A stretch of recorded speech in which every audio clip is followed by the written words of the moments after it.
the Center for the Study of World Religions, Harvard Divinity School.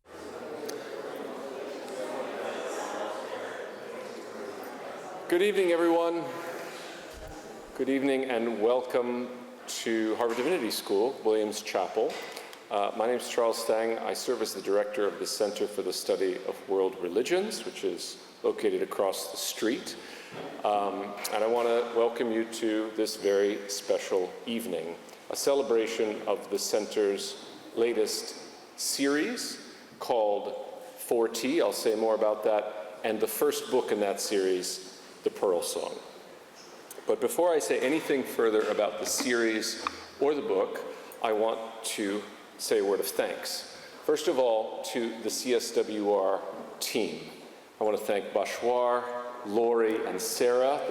Bashwar and Lori are in the room. Thank you both so much for all that you did to bring this event to pass. A round of applause for them, please.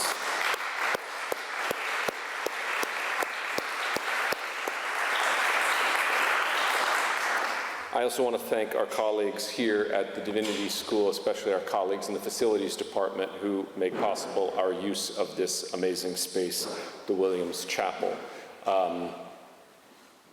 And the piano to my right is one of the main reasons why we are in this space, but also the acoustics here are especially good. It is also one of the few places at Harvard where there is still dark wood.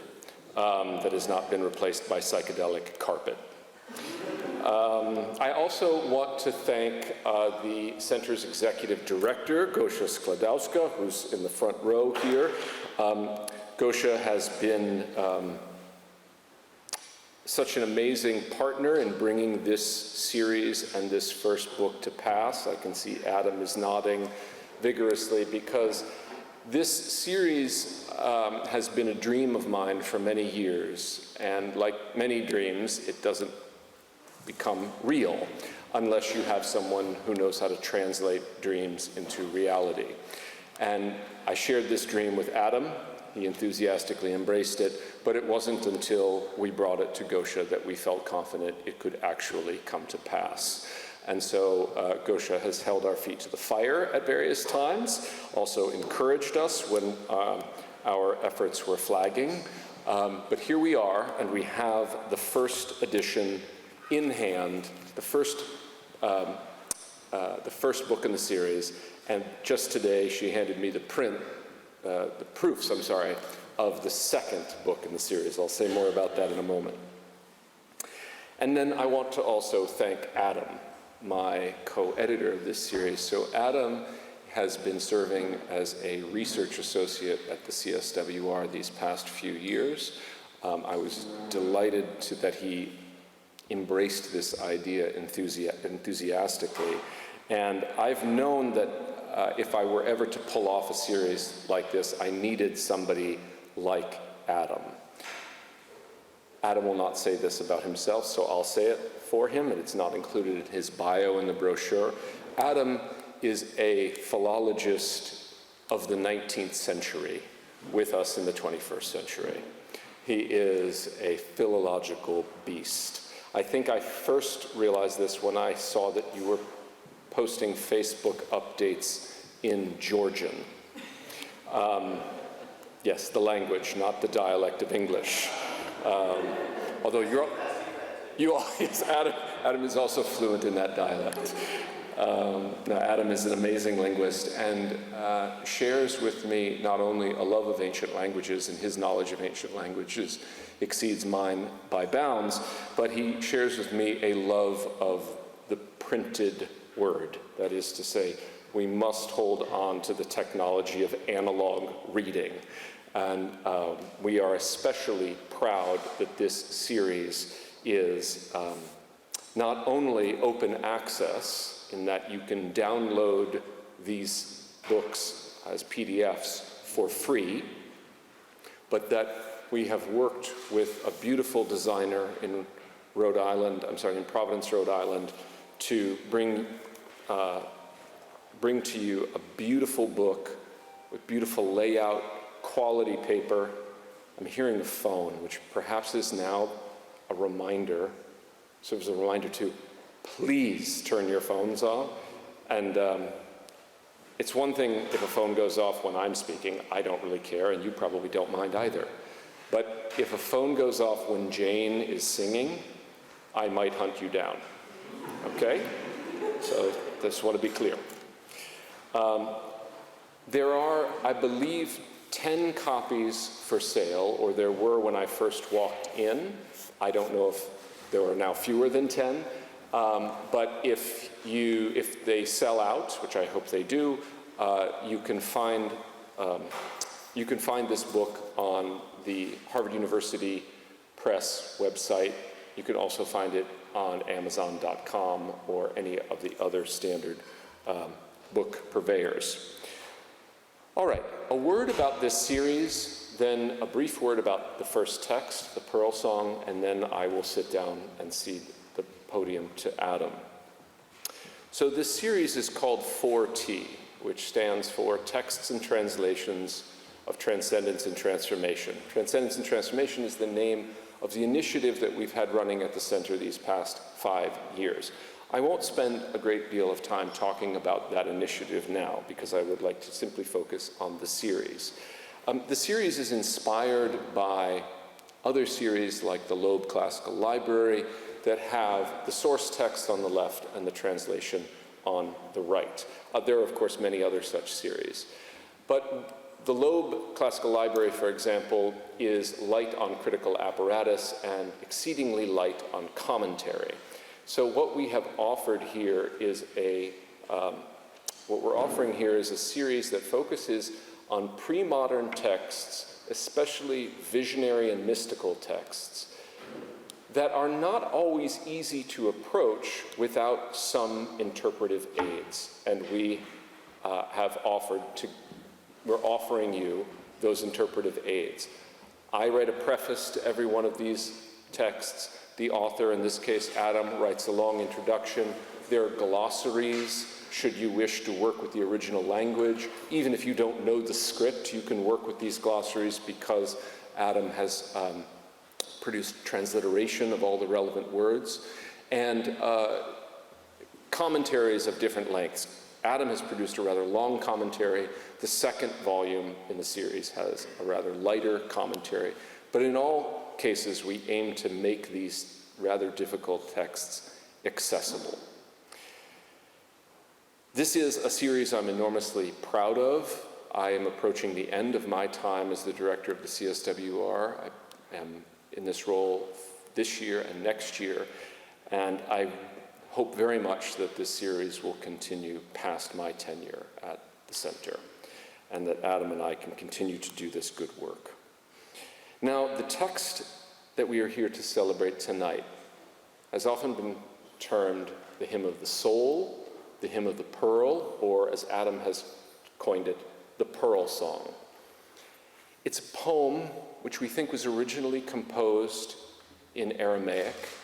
The Aramaic version we have betrays oddities that suggest that it may have been written in a different dialect of Aramaic. And it was translated into Greek, but it bears comparison with texts, as you can see in the appendices, in Coptic, other dialects of Aramaic, Arabic, Mandaic. I could go on, but you have a sense of the linguistic range that Adam has brought to this. The text is, as I've argued, an allegory, but perhaps it's better simply to call it a story. It's a story of a prince from somewhere in the in the East, the Far East, who is sent on a mission by his parents to Egypt to recover a pearl guarded by a serpent. The little pearl is down there, as you can see at the tail of the serpent. I won't say more about the plot, that's Adam's role, but I want to highlight that this text, this strange short text, has drawn the interest of 3 interesting modern figures, 3 very diverse figures. The philosopher Henri Corbin, the French philosopher Henri Corbin, who regarded this text as the kind of archetypal visionary recital.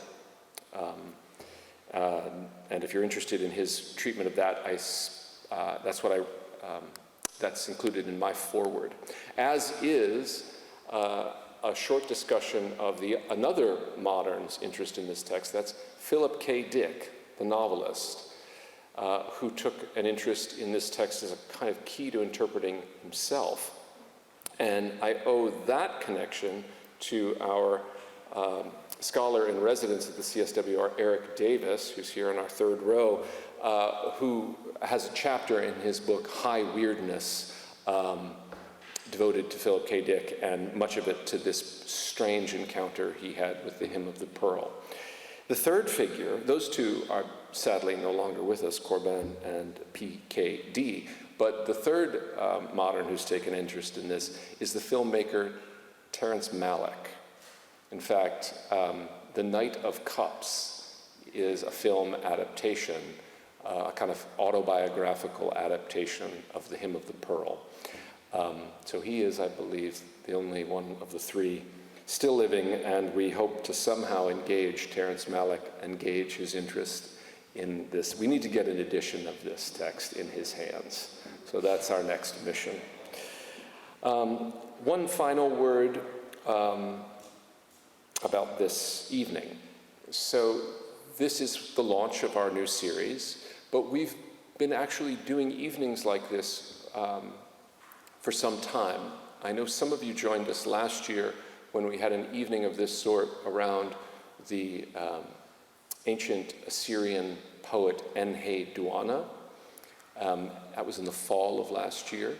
And then in the spring, a similar event around the anonymous text preserved in the Nag Hammadi library called Thunder Perfect Mind.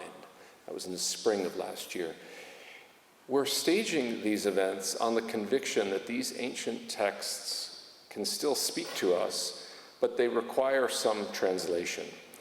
And not just scholarly translation, although we are delighted to have two eminent scholars, Adam, one of them, help open this text up. But also that these texts are best opened up by artistic engagement. And so we are delighted that the CSWR Artist-in-Residence Jane Sheldon has accepted our invitation to compose and perform a piece inspired by the Pearlsong. But the order of operation this evening is this. I will soon sit down and Adam will take my place. He will introduce the text, talk about what it took to translate it, and then we welcome Professor Aaron Galgay-Walsh from the University of Chicago, who I've known for many years and who is an expert in Syriac literature, especially the Syriac poetical tradition. So I'm curious to see what she says about this ancient poem in light of later Syriac traditions. And then after those two scholarly presentations, we will welcome Jane to the podium. Jane will say a few remarks about the piece she has composed, and then we will hear it. I'll come back to close us out, and I would say that I would welcome you to the reception to follow, but I see that most of you have already helped yourself to the reception. So I suppose that's a good sign. You feel at home. No, in all seriousness, I'm delighted. There's no reason to wait.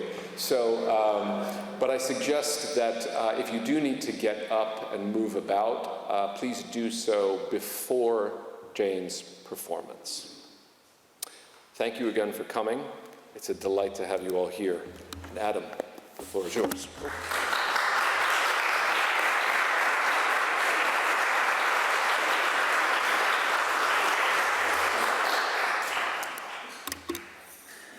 Thank you to each of you here tonight. Really, really happy to see everyone. Thanks for your interest in this text, in my work, and in our work in the series.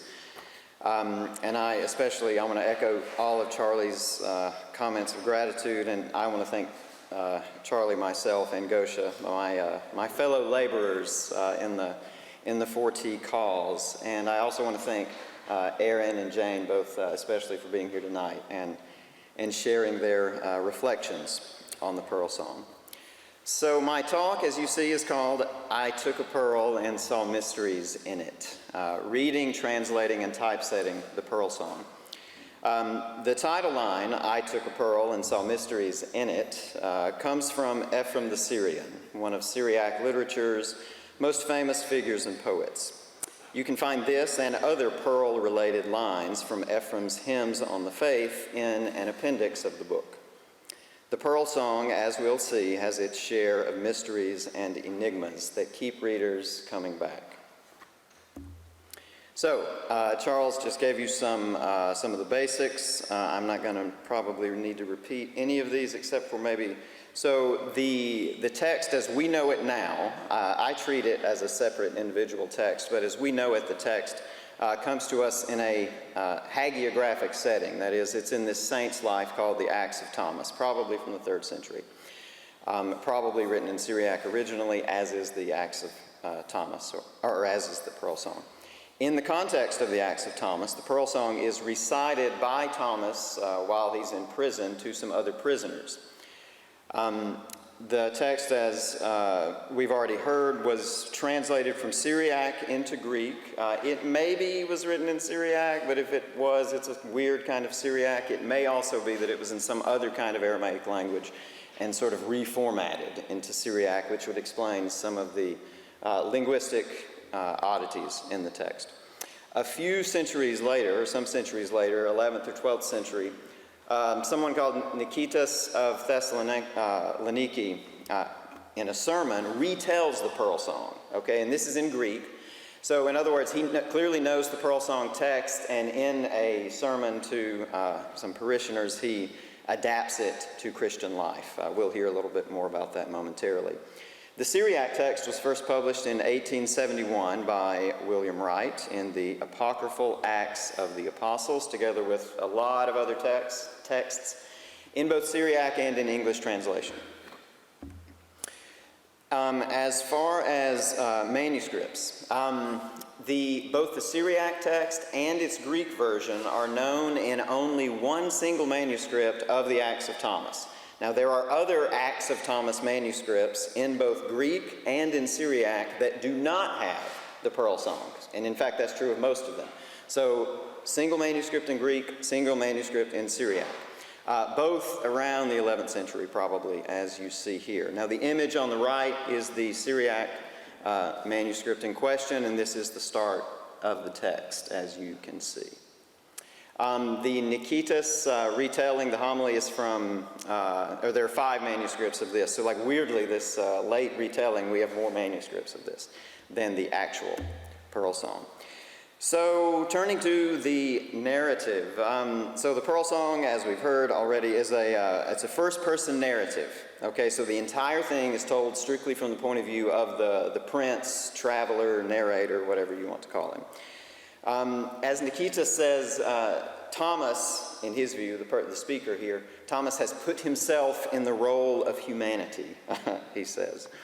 So the dramatis personae, who are the human actors that we see? First, as I mentioned, the narrator, a traveler, prince, his whole family, which is specifically mentioned to be the king/father, the queen mother, and a brother.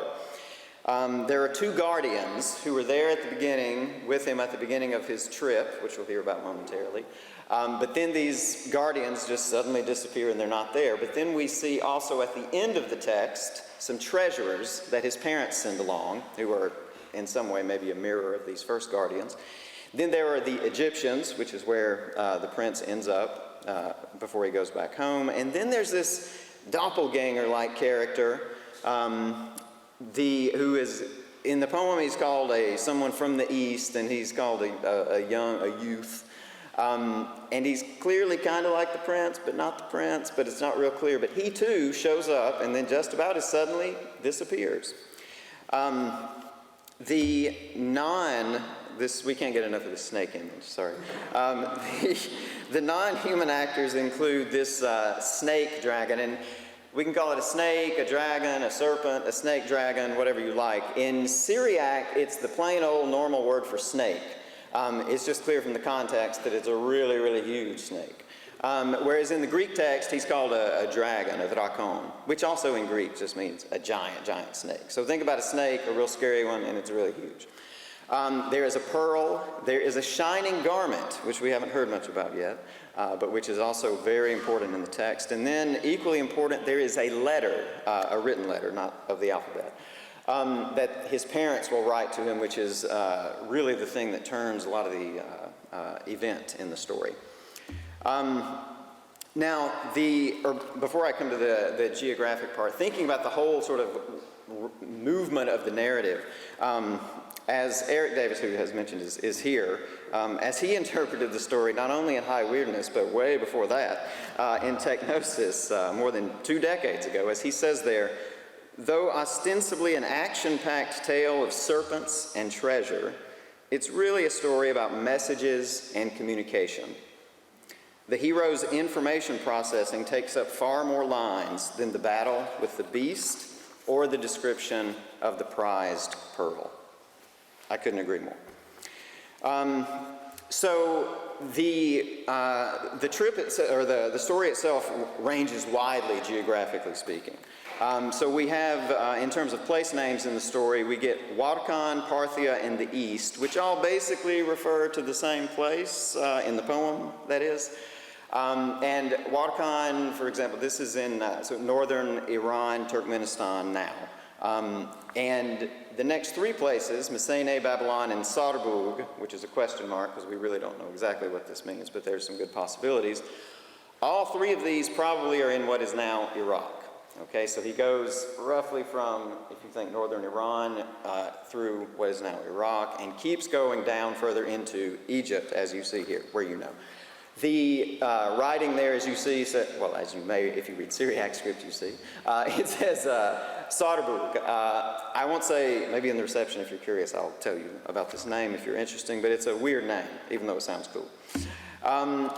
Further geographic range we find in the story is at the beginning, the prince, before he goes off, he's given, because he comes from a royal family, his family has lots of wealth, including gold from Elam, if my emendation is correct, silver from Ganzak, chalcedonies from India, extra points if anybody has chalcedonies on tonight, brocade from Kushan.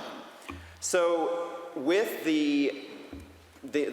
all of these goods and the place names attached to them, and with the trip, where you get a pretty widespread range of places in the text.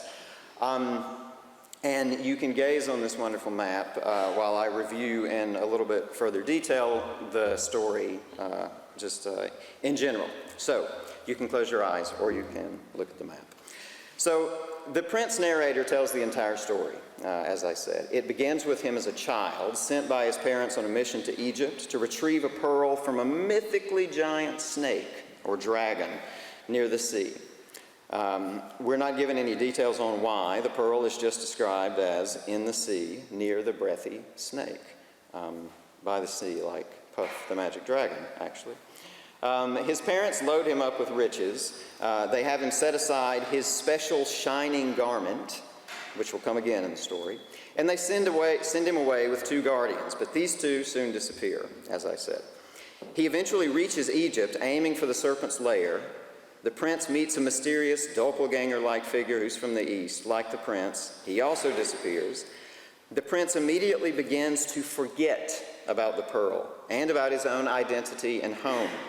He dons Egyptian clothes, savors Egyptian fare, and falls into a long, deep sleep.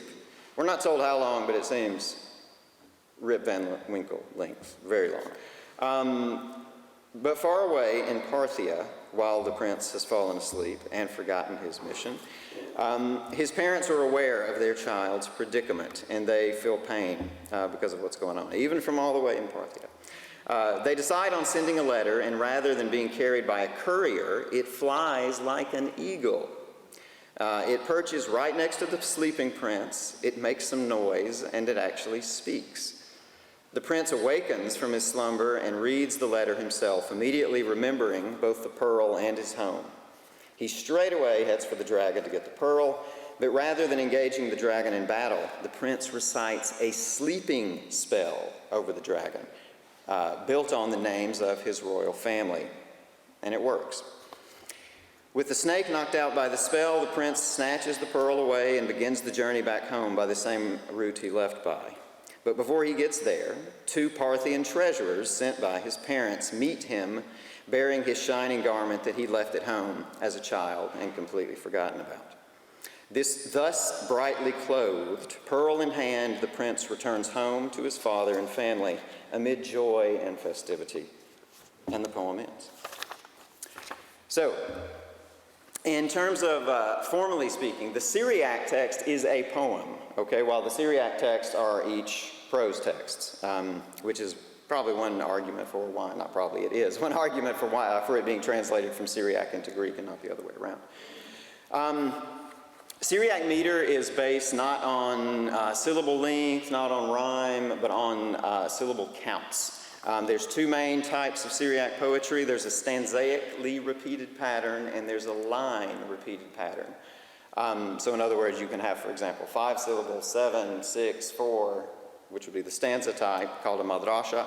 The other type will have couplets or distichs, 2 lines, of the exact number of syllables. So 7, 7, 4, and the 4 one is a little more complicated, but also 12, 12.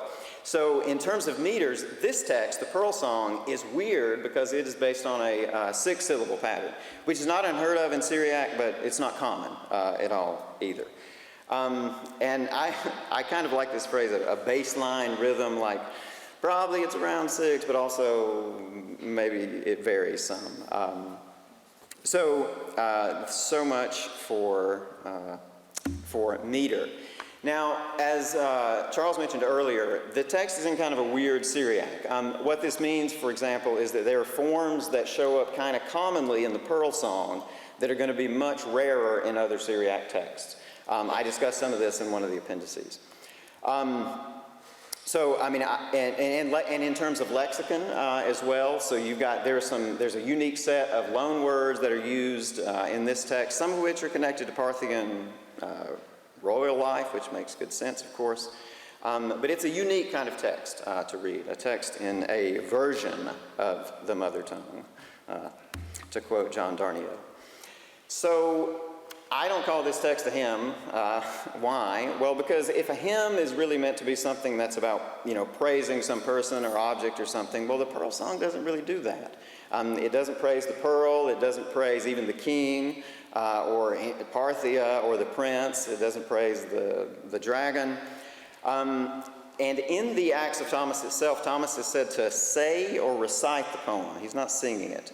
And this is in contrast to 2 other poetic texts that show up in the Acts of Thomas, which are specifically said to be sung with a completely different verb. And Nicetas, in his retelling of the story, calls it, or he says that Thomas is weaving together a tragedy using, of course, this Greek genre that we all know. If we think about meaning, what does this thing meant? As I mentioned, it was first published in 1871. I mean, obviously there were readers before this, but it was first published as a Syriac text with an English translation in 1871. In that same year, this review came out of the entire book, but specifically, this author focused a lot on the Pearlsong text, even though it just took up a few pages in this big fat edition. And Noldica's view from 1871 Noldica's view has continued to, some version of this kind of still exists today in a lot of ways. So I'll read this. This is without a doubt an unadulterated Gnostic song, and a Syriac original at that.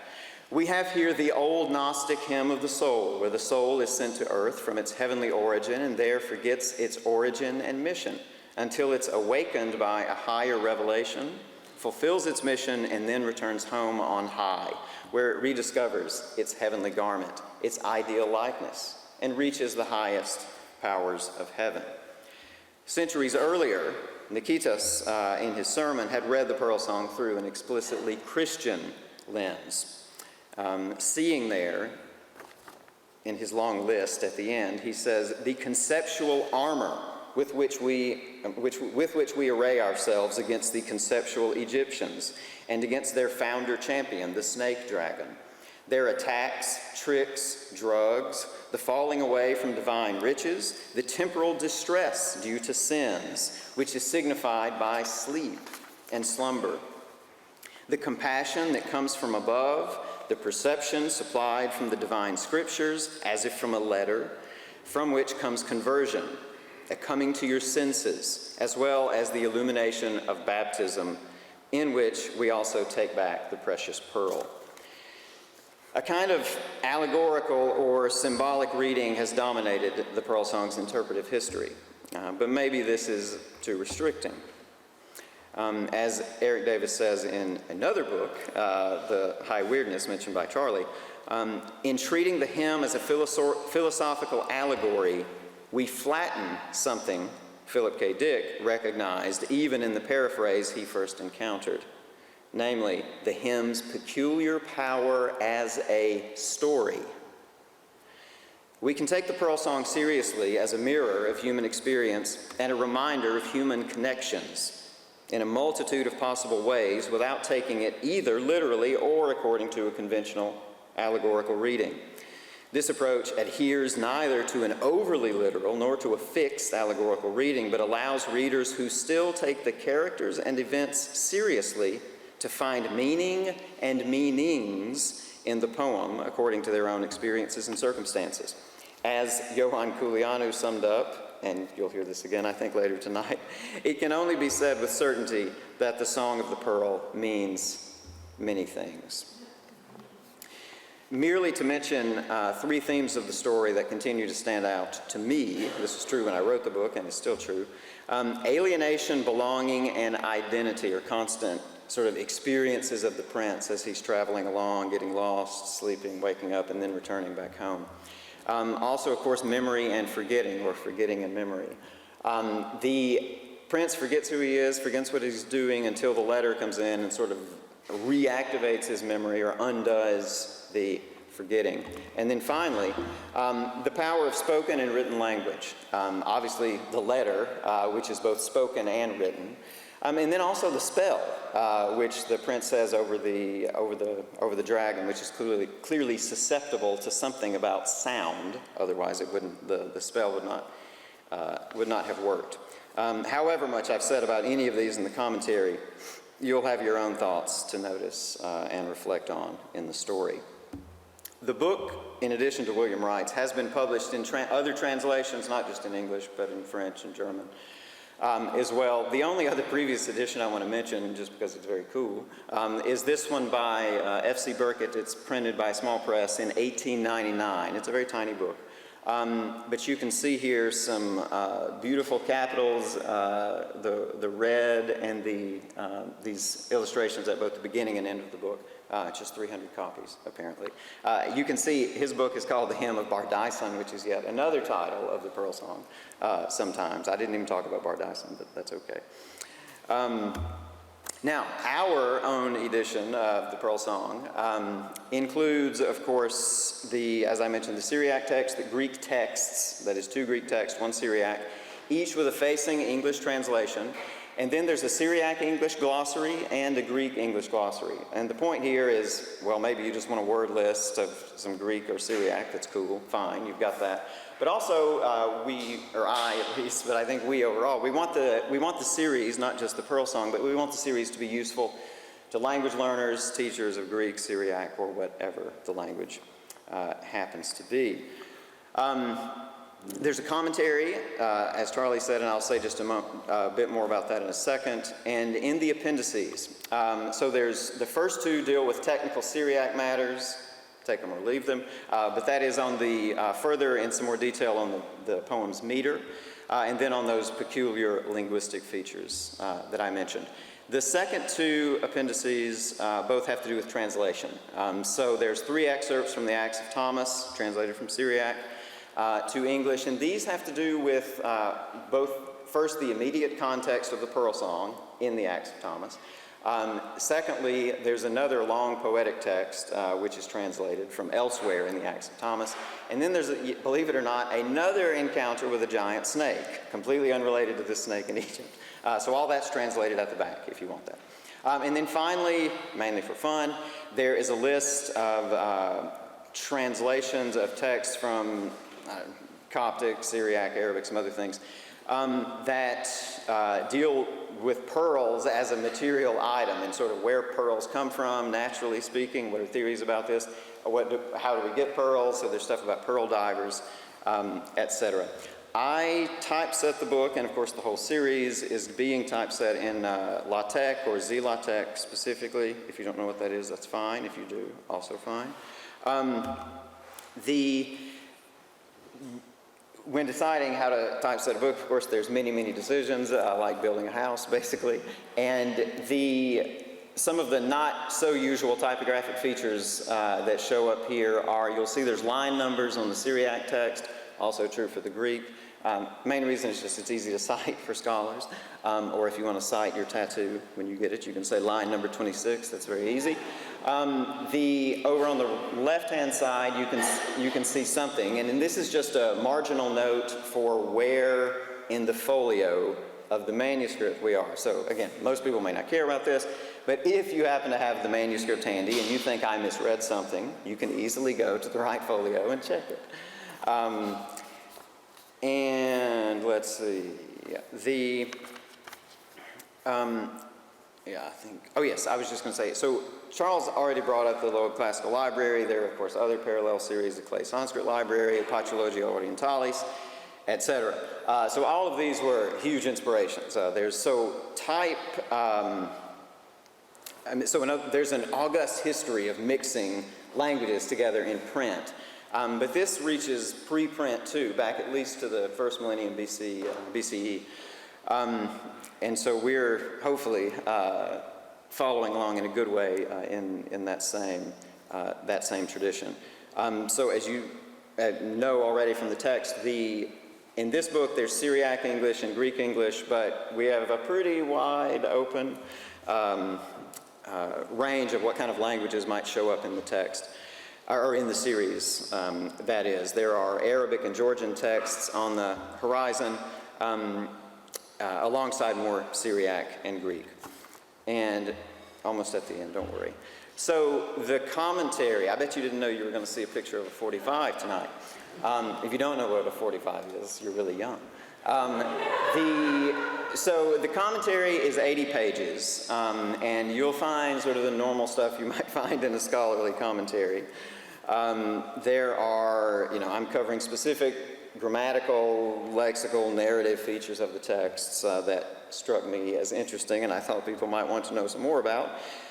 There are pre-modern Jewish, Christian, Manichaean, Mandaic, and Islamic textual analogs are cited throughout the commentary. But there are more recent resonances with the Pearlsong's language too. PKD, of course, we've heard about. I'm just going to cite two short examples. One, in the letter, the parents iteratively say, remember, remember, remember a few times in the text. And really, ever since I have read this text, this song from 1964 by the Shangri-Las, Remember, Walking in the Sand. If you don't know it, seriously, check it out. It's very nice. I don't know, they struck me as connected. Obviously, they're not, really connected, but to me, reading in 2024, 25, they were. And then secondly, a very different kind of resonance. So if you look in the book's index, you will see exactly one entry for Burroughs, William S. The same Aramaic, the same Aramaic verb that's used in the poem for putting a spell on the dragon, which is magesh, if you're curious. This verb migrates to Ibn Khaldun, an Arabic a writer in Arabic on travel, and eventually to Brian Gyson, friend of William Burroughs, and then to Burroughs himself in the 20th century. How did this happen? So Ibn Khaldun, writing in Arabic, cites chant instructions he's writing in Arabic, but he cites chant instructions in an Aramaic language for dream divination, with a meaning something like, this is going to sound weird, but you should say the spell at conversation time, and when it has happened, sleep will happen. It's notable that here too, this same verb is connected with sleep, just like in the Pearlsong. Burroughs would eventually use the Aramaic words of this chant that he found, well, through a long chain of events, from Ibn Khaldun. He used this as place names in his novel, Cities of the Red Night, the names of cities through which a visionary passes in order to obtain illumination and liberation, as Russell puts it. Finally, and I'm not going to read all these, the textual worlds of antiquity very often reveal multilingual networks. And it's a hallmark of our series that we welcome this reality and put it on full display, including the appropriate writing systems or scripts or alphabets when possible. At the most minimal, maybe this just means two languages, one translated into another. Maybe it's a text already translated once or more in antiquity. Beyond the text itself, the commentary, as I mentioned, may open up opportunities to see even more connections across languages and texts. Not all 4T books will touch as many languages and scripts as the Pearlsong, but this first book in the series at least shows some possibilities of an intentionally multilingual approach and presentation. As you see there at the bottom in italics, all non-English texts quoted from ancient to modern, so this includes German and French even, are given in the source language and in English translation. To me, the Pearlsong is a story to keep returning to, rich in its language and narrative, and reading it invites reflection on a lot of other texts, from old inscriptions to modern songs. I consider it a delightful privilege to have translated, written about, and typeset these Syriac and Greek texts. If you read any of the book, I hope you find your own meaning in the story, and you have as much fun with it as I had writing it. Thanks.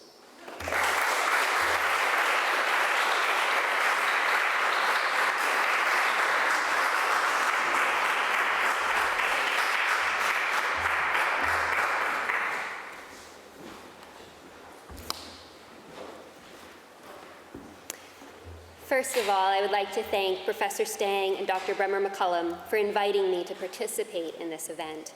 I'm also grateful to the sponsors, the Center for World Religions and Harvard Divinity School, and thank you to Lori, Gosha, and the incredible staff who have labored to bring us together. It is an honor to celebrate the inaugural volume of this series, which under the expert direction of Charlie and Adam promises to contribute immensely to our understanding of the ancient world in all its languages. Accessible in both form and content, this series invites a broader scholarship. As we find ourselves at a critical inflection point within higher education, I believe showcasing the painstaking and exacting work of an expert translator has never been more important. Adam rightly points out in his introduction on the title, The Pearlsong, that it is far more apt to call it a pearl song rather than the traditional hymn of the pearl. Indeed, this short work does not offer praise of anything. In contrast, in what follows, I will offer in humble prose a reflection interlaced with praise for this remarkable work and its craftsmen. I read the Pearlsong with both an eye to its potential to spur the creation of new knowledge, as well as its promise for training undergraduate and graduate students. I've been thinking about a course I designed and taught a few years ago called Muses and Saints, Poetry in the Christian Tradition. It would be charitable to call the chronological sweep of the reading list from the Psalms to Kendrick Lamar as ambitious, but teaching at the height of the pandemic, it was liberating to try something new, even a little reckless. I don't think I've mentioned to Charlie or Adam that I organized one section of the course around the figure of the pearl as a prompt for theological reflection and artistic expression throughout the centuries.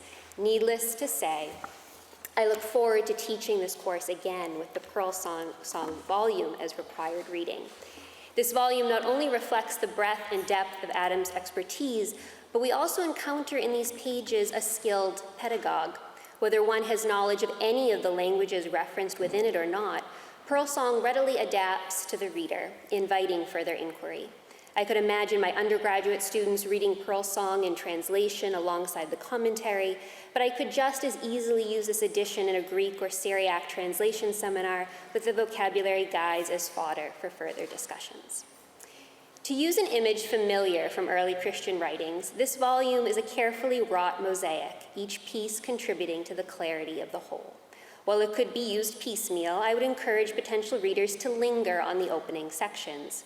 The foreword by Charlie strikes me as a critical orientation to the volume and previous approaches to the Pearlsong. Although one can sum up the narrative in a few sentences, it is far more difficult to specify what it is or summarize the history of scholarship concisely. Here, the foreword and introduction prove essential reading. Both Charlie and Adam cite the pithy observation, and I'm going to repeat it here, you've already heard it, of the historian of religion, Ioan Culianu, quote, "It can only be said with certainty that the Pearlsong means many things." As Stang reflects on his previous interpretations and continued reflection on the Pearlsong, he draws attention to the spectrum of interpretive possibilities, as well as the temptations of assigning exact correspondence between the narrative elements and concepts such as the human soul. In miniature, this volume exposes the reader to major scholarly trends within the academic study of religion from the last century or so, just the meaning of Gnostic and Gnosticism alone. Adam exercises great economy in his introduction, surveying past scholarship with an appreciative yet critical eye, preserving key insights and clearing ground for future paths into the text to take shape. Collectively, these parts embody an expansive posture toward the text, rather than trying to fix a particular understanding of the Pearlsong. At the center of this discussion is the usefulness of describing this work as an allegory. What work does this category do? I appreciate Adam's gentle but clear nudging toward an appreciation of this poem as story. I lift up his words. That, quote, "There may be allegorical possibilities in the poem that were and are unknown to the poet, allegories waiting to be activated by new readers and hearers at the right time and place. This allegorical potentiality is supported by a reading that takes the story seriously as an actual story, with all the possible visions, scapes, and sounds that might evoke." End quote. This passage brought to my mind the words of J.R.R. Tolkien, who is a bit more blunt in his assessment. Quote, "I cordially dislike allegory in all its manifestations, and always have done so since I grew old and wary enough to detect its presence. I much prefer history, true or feigned, with its varied applicability to the thought and experience of readers. I think many confuse applicability with allegory, but the one resides in the freedom of the reader and the other in the purpose domination of the author," end quote. This volume puts into practice Tolkien's words, as both Stang and McCullum draw us into the story world of the text, providing readers the tools to freely test the fertile ground of the Pearlsong for giving rise to new meanings. Tightly connected to this point is the division of labor between the translation with facing text, footnotes, and commentary. To take these pieces slightly out of order, the commentary aids the reader without attempting to be exhaustive. Putting the breadth of his linguistic knowledge to work, Adam provides suggestive parallels. As I will return to later, this attention to the larger literary corpora of antiquity is not directed at securing textual dependence, but to contextualize the Pearlsong within a larger landscape. One catches a glimpse of the playfulness and imagination of the translator as he moves between ancient sources and more modern materials. One finds nested within these pages veritable Easter eggs, such as Bob Dylan lyrics and even Puff the Magic Dragon, personal favorite. I have a 3-year-old. The commentary is erudite without being stuffy, playful and insightful, not an easy balance to strike. At a deeper level, I also see these references across various media and registers to serve a deeper pedagogical purpose. They remind the reader through familiar lyrics and images to appreciate the intensely visual nature of the Pearlsong itself. I found myself slowing down and visualizing the narrative, that slinky, hissing snake, not rushing toward understanding its meaning, but appreciating its liveliness and entertaining qualities, which I think ancient readers and hearers did too. At the heart of this work is the translation, thankfully printed with the carefully edited text facing it. The footnotes to the Syriac and Greek texts clarify the editorial decisions and provide a smooth text. The translation hews closely without sacrificing clarity, often rearranging the word order to enhance the flow of the English. I'm guilty of often trying to keep the Syriac word order, which is not always, does not always work. Whether engaging in a conversation in another tongue or working on a written translation, the perennial challenge is to select the right word. As a translator, I confess that I often find this process painful. The inclusion of vocabulary lists with line numbers and frequency noted provides an immense support not only to students of the language, but to scholars seeking to better understand the key terms for the author and draw connections to how particular terms evolved in later literature. While I often rely, perhaps too much, on footnotes to document my choices and give readers options, I admire this feature of the Pearlsong volume, and I think it should be replicated elsewhere. Rather than forcing a reader to follow a trail of breadcrumbs and footnotes, these vocabularies provide a bird's eye view. To give an example of a term which always catches my eye, I would point to lines 88 and 93 as the speaker describes his magnificently decorated robes. I'll read the larger passage for context and allow us to hear more of the English translation. Quote, "The entire image of the King of Kings was embossed and depicted on it entirely, along with sapphires and varied hues. I saw too the impulses of knowledge, zoa were writhing around in all of it. Then I saw that it was ready to speak. I heard the sound of its tones whispering in its descent. Quote, I'm the swiftest servants for whom I was brought up before my father. And I too felt my stature grow in accord with my father's efforts. The garment was inundating me with royal impulses, zave malkae, and rushing for me to take it from the hands of those giving it. In the translation rendered impulses, Adam notes in the vocabulary the fuller range of zawah as movement, motion, eventually emotion. In my own work translating the poet Narse, who I will speak about more later, I have even rendered these as stirrings. Since he often uses the term in conjunction with other words such as yatra for inclination.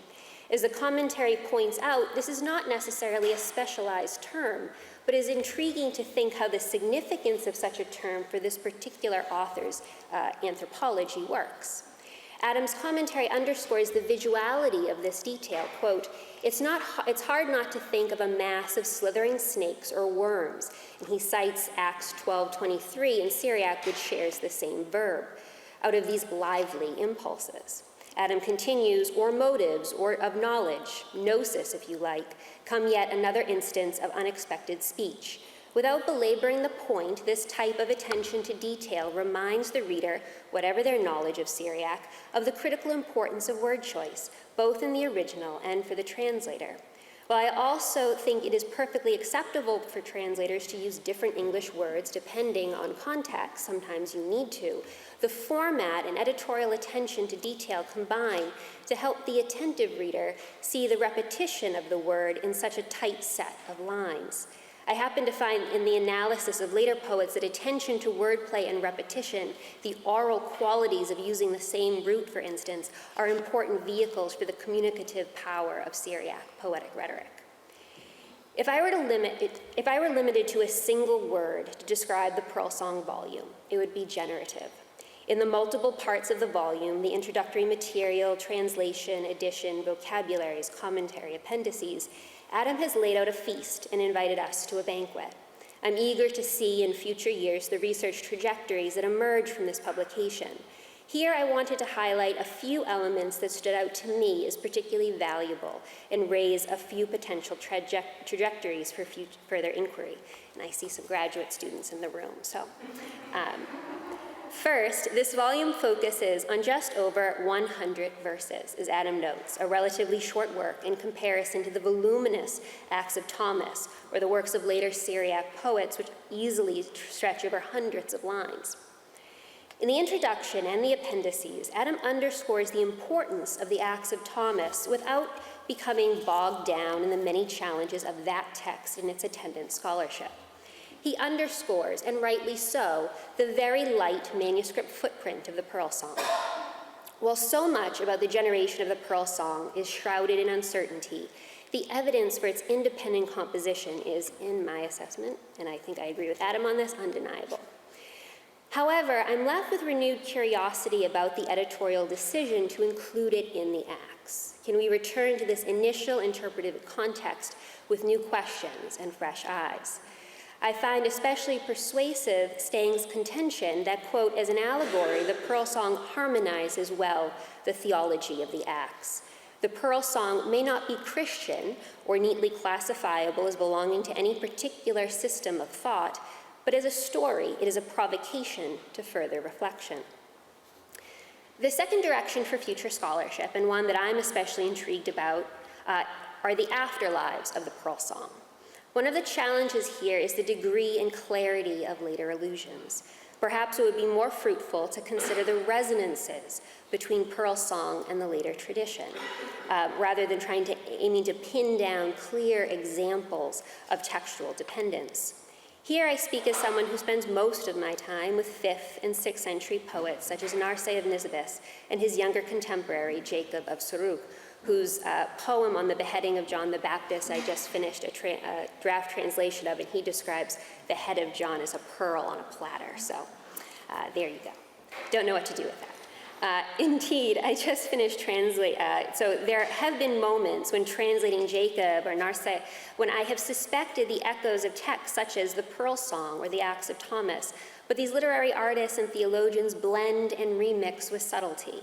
I wonder, however, if we could reframe our consideration of these subterranean rumblings in Syriac literature as suggestive traces of how imagery, symbols, and even narratives can take root and spring up in new and unexpected ways.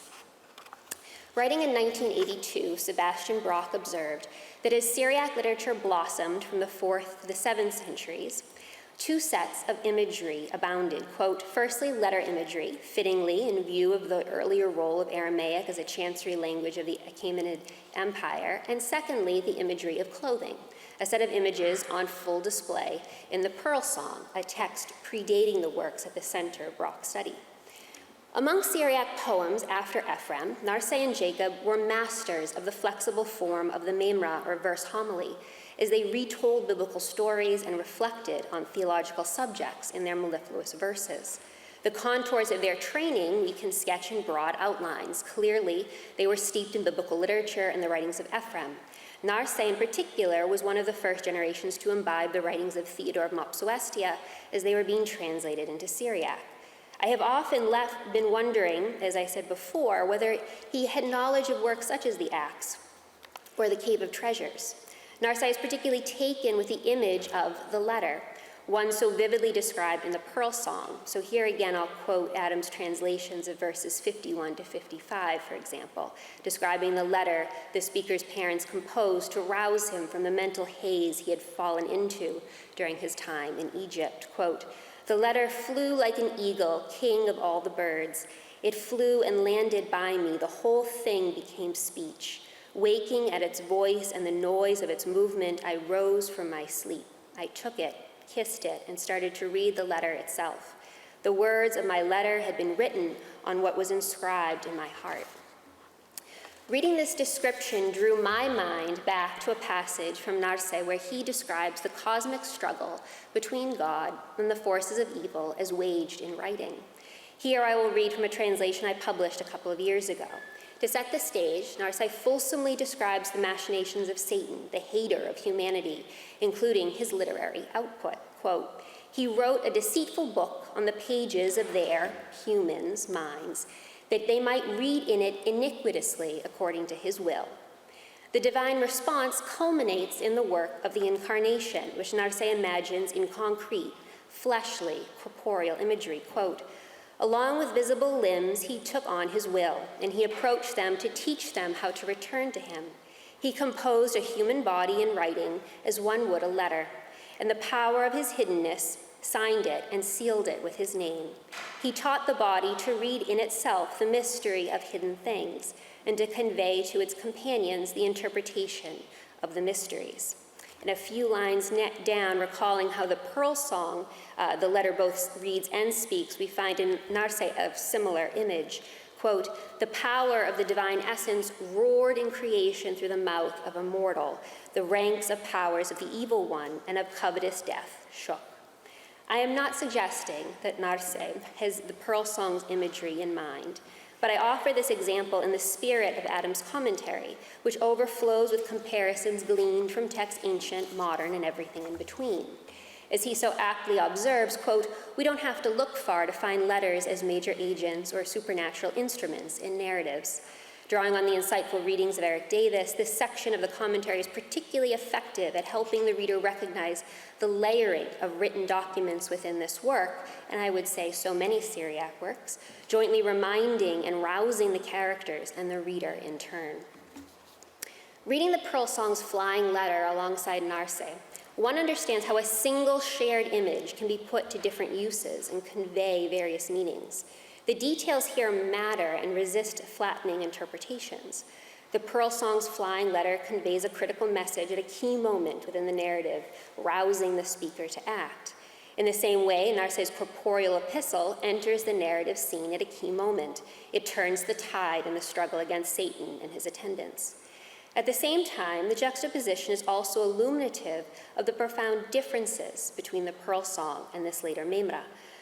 While the linguistic and textual intermediaries between the Pearlsong and Narse's invocation may remain impenetrable, whether they are thick or however thick or thin they might be, reading these two passages alongside one another underscores the way Narse's invocation of this shared image becomes intimately interwoven into his theological and thoroughly Christian vision.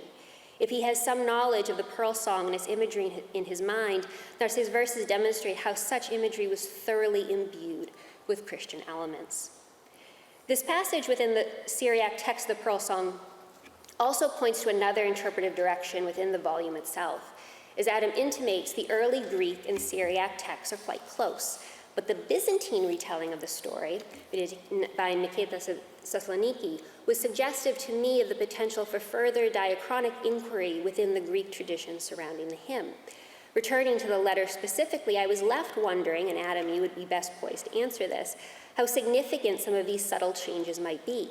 For instance, reading this section of the narrative within these three versions alongside one another, it seemed to me that the letter became less animated, perhaps, in the Greek versions. Does the image work in the same way? The earlier Greek translation lacks the imagery of the eagle, as you note, offering a more staid description of the parent's concern conveyed through an announcement. As you say, sound, phone, of the letter, which stirs the speaker, was also kala in Syriac, which could be translated as voice or sound.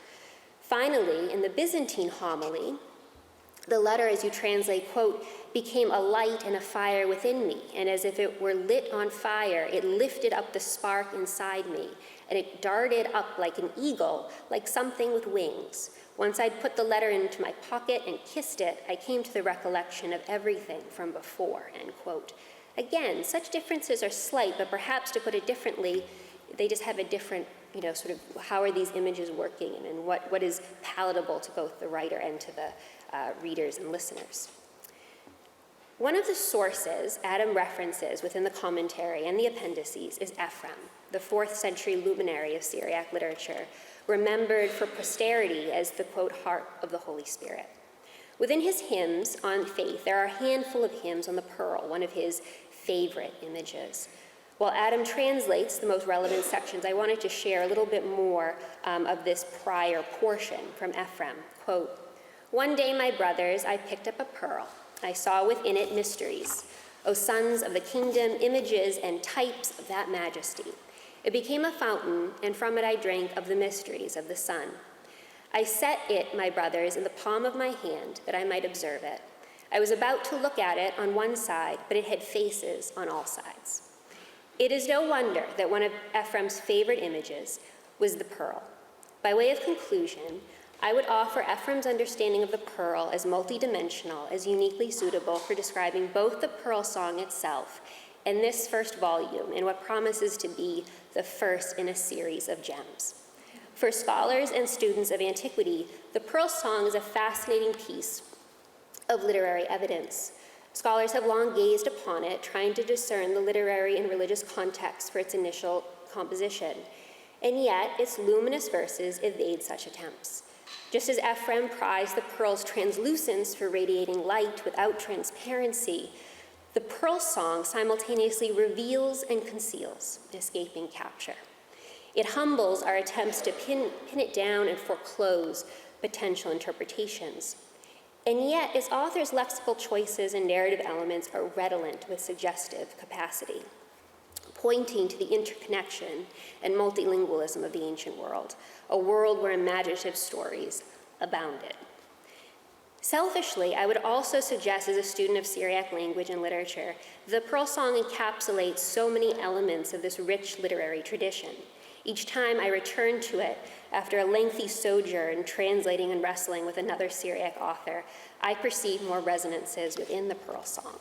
It is both a singular work and an instantiation of creative genius, but it is also a node within an interconnected web of literary masterpieces, a web that can happily ensnare our attention and keep us occupied for a lifetime of wonder. But most importantly, this volume, which tonight we celebrate, is also a pearl of great value, to be treasured and admired for years to come. Whether you behold it as a teacher, a student, a curious reader, or a fellow scholar, you will see multiple layers to explore and learn from. Thank you, Adam, for this treasure. You've enriched us all.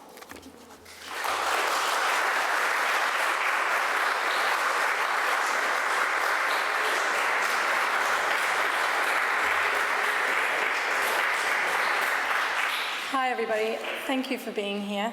To be honest, most of what is in my head right now is music, but I'm going to try to be vaguely articulate and brief, just to say a few things about what I was thinking about as I made this music, because it might offer some ways for you to listen. So, this task of setting the Pearlsong, it turns out it pushed me to do a whole lot of things I don't normally do. So, much of my composing, I'm sort of trying to find sonic expression for highly specific kind of psychological states, some of them altered states, where the dynamism, that means they're inspiring musically, is all about things that happen quite subtly. This dude, he's going everywhere. There's a snake, there's a lot happening. It's narrative.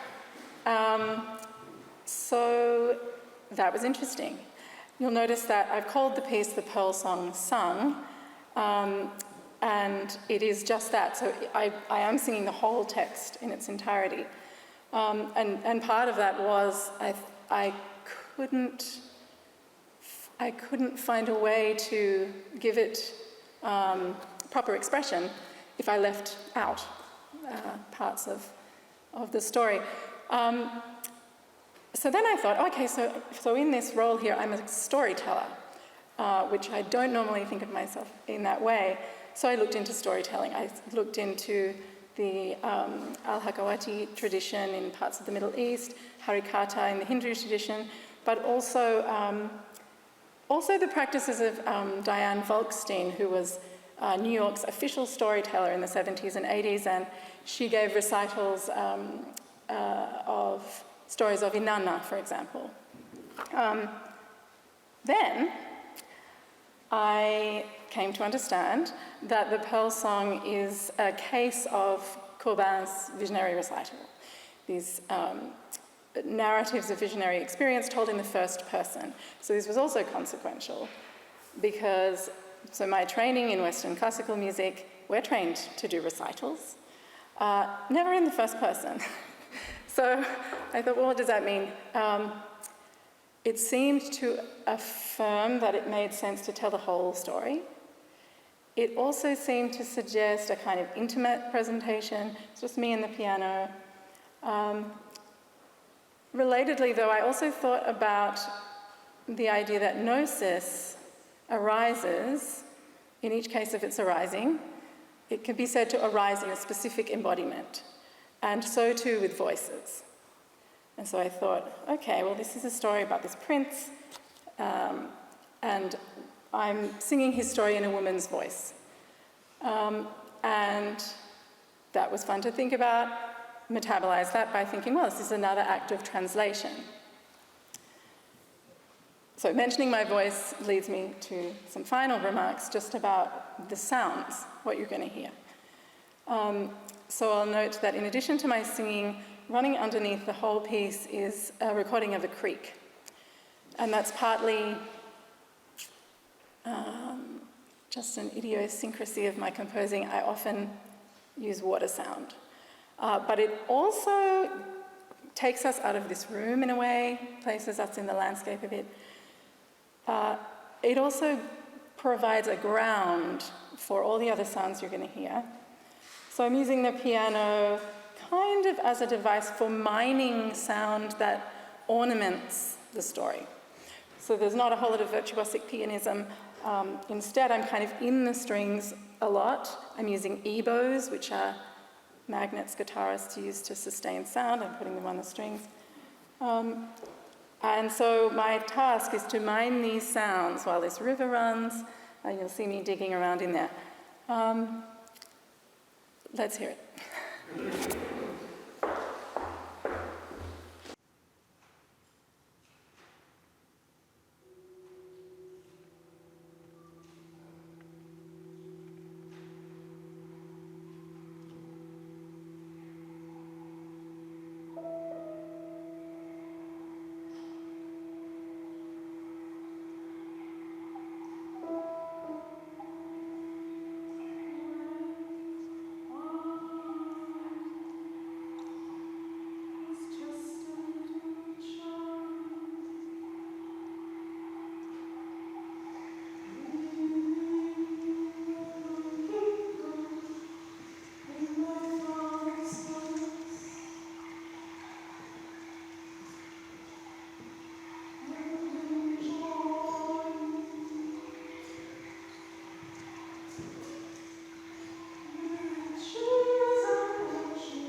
Thank you, Jane, for that amazing composition and performance. Thank you, Aaron, for that learned lecture. Thank you, Adam, for this amazing translation and for your collaboration on this series. And thank you, Gosha, for all that you've done, including dreaming up this amazing evening. So, very grateful. And thank you all for coming. We hope to have another such event in the spring for the release of our next our next volume in this series, Porphyry on Theology and Theurgy. We'll let you know about that. Dates hasn't yet landed, but please join me now for this reception that's already begun. Get yourself a glass of wine, champagne, and I'm sure Adam, Aaron, and Jane would love to hear your questions and comments. Thank you again.